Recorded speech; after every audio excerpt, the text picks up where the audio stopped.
All right, strap in, everybody.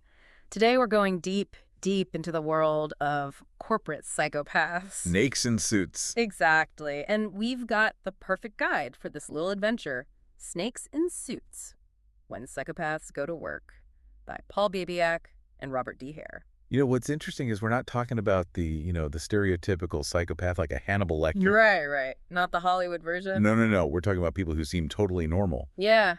but they can be incredibly destructive. And that's what we're going to uncover today. Who are these corporate snakes? How do they operate? And probably most importantly, how can you spot them before it's too late? Well, it all starts with understanding psychopathy, right? Because I Yeah. think most people, when they hear that word, they immediately think of criminals, violent criminals. Yeah, for sure. But the reality is much more nuanced. Okay, so how do psychologists actually define and diagnose psychopathy then? Well, there's a tool they use called the PCLR. PCLR sounds intense. It's basically a checklist of sorts. It looks at personality traits, certain behaviors, things like glib charm, a grandiose sense of self-worth, lack of empathy, no remorse. And I mean, honestly, those traits, don't they seem kind of common? At least to some degree? Well, that's the thing. They can be, even in people who seem totally normal. So we probably all know somebody who fits at least one of those descriptions. Getting a little worried now. But the key here, as I understand it from the book, is that just having a couple of these traits doesn't mean you're a psychopath. Right. Exactly. It's about the combination and the severity. A true psychopath will score very high on that PCLR, and they consistently exhibit these behaviors in ways that are harmful to others. So it's not about, slapping a label on anyone who's a little selfish or manipulative. It's about a pattern of behavior that is consistently destructive. Now, there's this one concept in the book that really stuck with me, psychopathic fiction. What is that exactly? Yeah. This is fascinating. It's basically the persona they create to hide their true nature. They're masters at impression management. Okay, so it's like a mask they wear, a very carefully constructed narrative to charm and deceive. Exactly. So they're basically con artists. In a way, yeah. I mean, they're presenting this image of themselves that often has nothing to do with reality. The book actually gives an example, a story about this guy, Dave, who at first glance seems like the perfect employee. Hardworking, charismatic, everybody loves him. Right. But underneath it all, he's manipulating people, taking credit for their work, leaving this trail of chaos behind him. Yeah, Dave's story, it's a perfect example of how convincing this psychopathic fiction can be. People, they get drawn in by that charm, by that carefully crafted image, and they don't even realize they're being manipulated. It's scary to think that someone could be that calculated, that deceptive. It makes you wonder how you could ever trust anyone at work again. Well, it's not about being suspicious of everybody. It's more about being aware, recognizing the signs. And one of the things the book really highlights is that these snakes, they often thrive in times of chaos and uncertainty. Oh, interesting. Why is that? Well, think about it. When things are chaotic, people are more vulnerable, right? They're stressed. They're looking for someone who seems confident, someone who seems in control. And that's where the psychopath steps in.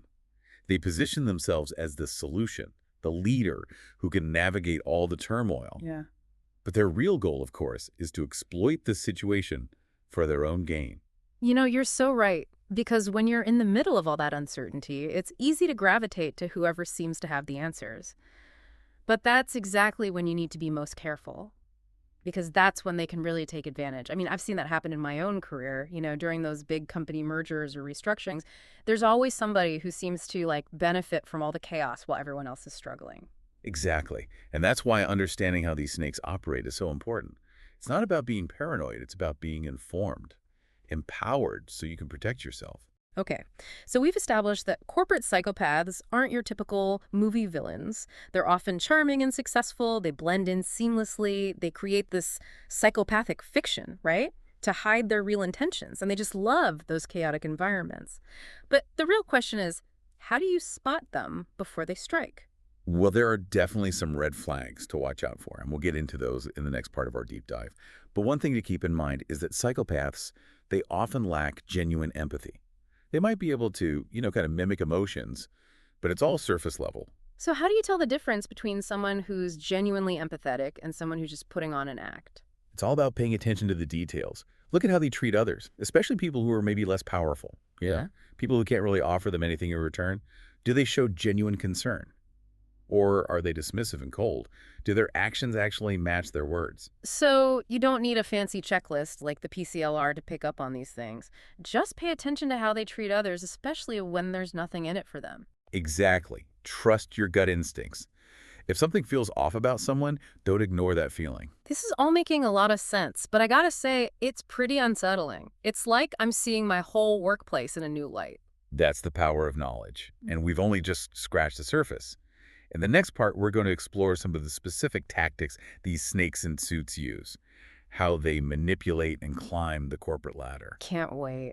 All right, so we're back and we're continuing our deep dive into the world of corporate These psychopaths. snakes in suits, yeah. Exactly. And we've talked about how they can be so charming, so successful, and yet they completely lack genuine empathy. Right, and they create this whole, like, psychopathic fiction around themselves. Yeah, it's fascinating and terrifying at the same time, but how do they actually pull it off? Like, what specific tactics are they using to climb that corporate ladder, and just leave a trail of destruction in their wake? One of their most powerful tools, I think, is what's called impression management. Okay, impression management. What does that mean exactly? Basically, they're really good at crafting a very specific image of themselves. They're going to highlight all their supposed strengths, downplay any weaknesses. So they're controlling the narrative. Absolutely. It's like they're always putting on a performance, making sure everybody sees them in the best possible light. But wouldn't their actions eventually catch up to them? You'd think so. But they are very good at deflecting blame and manipulating situations to make themselves look good, even if it means throwing other people under the bus. Whoa. And remember, they don't have that empathy. So they don't really care about, taking credit for other people's work. That's so sneaky. It's like they're playing a game of chess, always thinking several moves ahead. That's a great analogy. Yeah. They're strategic thinkers. They're always looking for that angle. And another tactic they use a lot is what's called strategic networking. So it's not just who you know, it's how you use them. It's exactly. Psychopaths. They're experts at, identifying and cultivating relationships, especially with influential people. And then they see those relationships not as friendships, but as tools they can exploit for their own gain. Man, that's chilling to think that someone could be that calculating about their relationships. It's like they're building a network of pawns they can just manipulate and control. But how do they even get those powerful people on their side in the first place? Well, they're masters of charm and persuasion. They'll flatter their targets, play to their egos. They understand how to make people feel good about themselves. So it's like they get these high-status people to become their patrons, and then they, vouch for them and shield them from any kind of scrutiny. Precisely. They need those patrons to protect them from the fallout of all their manipulative behavior. And by the time anybody catches on, they've often moved on to their next target, leaving, chaos and broken trust in their wake. This is all starting to sound pretty disturbing, honestly. Makes you wonder, how do these snakes choose their victims? I mean, is there a specific type of person that they target? I think one key factor is vulnerability. Psychopaths, they're really good at reading people. They can sense who's going to be most susceptible to their manipulation. So somebody who's maybe new to the company, eager to please, or even someone who's just going through a tough time personally, those people might be more vulnerable. Exactly. They prey on people who are feeling insecure, maybe isolated, desperate for approval. They might even offer a sympathetic ear, promise to mentor them, help them advance their career. And it's all just a way to gain their trust and then exploit that vulnerability. So they're like emotional vampires. They just drain the energy and resources from everybody around them. It's no wonder these types of people create such toxic work environments. That's a great analogy. And you're right. Because all that manipulative behavior, it has this ripple effect, right? It erodes trust, destroys morale, kills productivity. And it's not just about individual victims. Their actions can damage entire organizations. So how do they stay under the radar for so long if their behavior is so destructive? Well, one factor, I think, is their ability to compartmentalize. They can keep their manipulative behavior separate from their professional life, at least for a while. They might be totally charming and charismatic in public, but behind closed doors, they can be abusive and controlling. It's like a double life. But wouldn't people eventually see through the facade? They're really good at managing those perceptions. They'll deny everything, twist the truth, even blame their victims for their own mistreatment. Wow. That's scary. It sounds like it could be almost impossible to expose them, especially if they have those powerful patrons backing them up.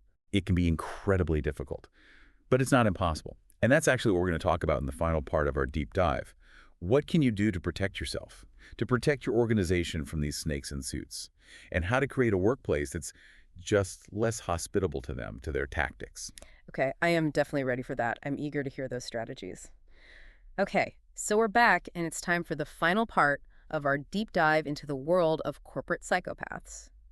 We've learned a lot about these snakes in suits, some pretty unsettling stuff, actually. But now, let's talk solutions. How can we protect ourselves? Well, the book really emphasizes this. Knowledge is power. The more we understand about psychopathy, the better we'll be at spotting those red flags and hopefully avoiding becoming their next victim. So it's not about, like, walking around the office being suspicious of everybody. It's more about being informed. Exactly. Being aware, recognizing those little cues that you might otherwise miss. And really, it comes down to trusting your gut. If something feels off about someone, don't just brush it aside. Speaking of good instincts, the book talks about intuition a lot too. So even if you can't put your finger on exactly why, if you get a bad vibe from someone, you should pay attention. Oh, absolutely. Your intuition is powerful, especially when you're dealing with, potential deception and manipulation, because they can put on a really good show, right? hmm But sometimes our subconscious picks up on those little things that just don't add up. So it's like our intuition's this internal warning system. We shouldn't ignore those alarm bells, even if we don't like immediately know why they're going off. Right. But what happens when those concerns are, they're confirmed? What can we actually do about it? One of the most important things is documentation.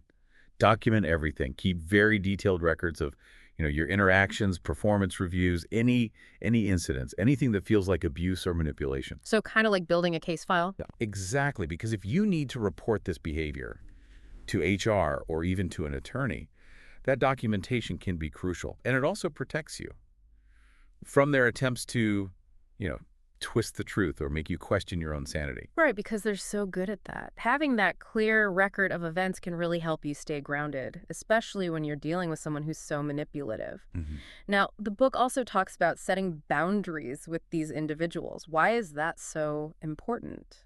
Well, because psychopaths are notorious for pushing boundaries.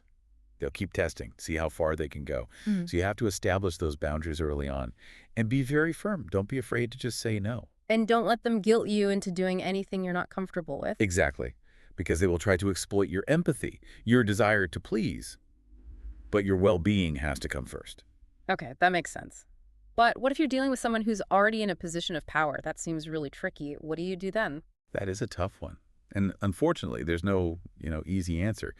But one strategy is to really focus on building your support network within the organization.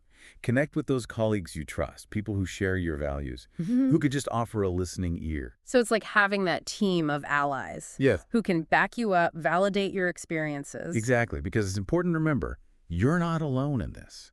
And having that support system can really help you feel less isolated, more empowered. It sounds like protecting your own emotional well-being is super important too. Absolutely, because dealing with this kind of personality, it can be very draining. So you have to prioritize self-care, find healthy ways to de-stress, exercise, spending time in nature, connecting with loved ones, whatever works for you. Yeah, it's a good reminder that you can't pour from an empty cup. You got to take care of yourself mentally and physically to have the strength to deal with these situations. Well, this has been a real eye-opener, I have to say.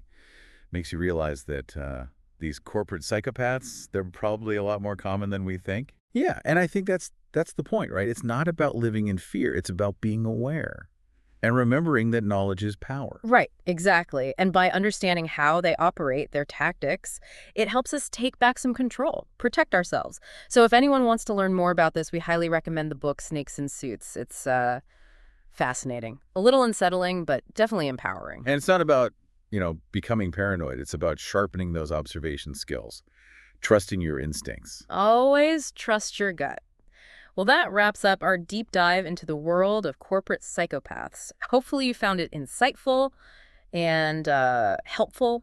Just remember, you're not alone in this. And with the right knowledge, the right strategies, you can not only survive, but thrive. Stay vigilant, stay informed, and most importantly, stay true to yourself. And until next time.